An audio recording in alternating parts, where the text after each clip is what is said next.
బెజవాడ వరదల్లో ఇప్పుడు ప్రతి ఒక్కళ్ళు సాయం చేయాలని ఉంటుంది, తపన ఉంటుంది. ఆ తపనతో ఏవేవో చెయ్యొద్దు. అంటే ప్రాక్టికల్గా వరద ప్రాంతపు వాసిగా చెప్తున్నా, అక్కడ ఏం అవసరం ఫస్ట్ ఇప్పుడు బియ్యము, పప్పులు, ఉప్పులు ఇది కొంతమంది ఇస్తారు, అక్కడ ప్రభుత్వమే ఇస్తుంది. ఇప్పుడు 25 కిలోల బియ్యము, పప్పు, ఉప్పు ఇట్లాంటి మనం కూడా అయ్యే తీసుకెళ్ళిస్తే ఏం ప్రయోజనం? 4 పొట్లాలు అక్కడ పెట్టుకోవాల్సి ఉంటుంది.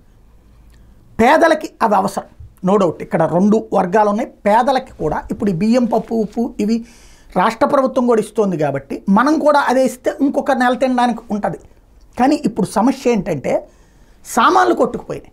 స్టీల్ సామాన్లు లేవు, గిన్నెలు లేవు, తెపాళాలు, గిన్నెలు, బాండీలు, చెంచాలు, లేకపోతే గెరిటలు ఏమీ లేవు.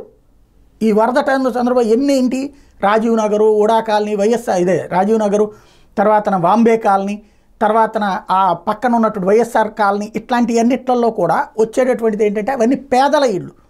పేదల ఇళ్ళు సింగిల్ ఫ్లోర్లు ఉండేటటువంటి సింగనగర్లో ఉన్నటువంటి కొన్ని కూడా అట్లాంటి పేదల ఇళ్ళ పక్కన మధ్యతరగతి వాళ్ళు కొనుక్కున్న వాటి దాంట్లో కూడా సామాన్లు పోయినాయి. కానీ వాళ్ళు ఎలాగోలా కొనుక్కుంటారు.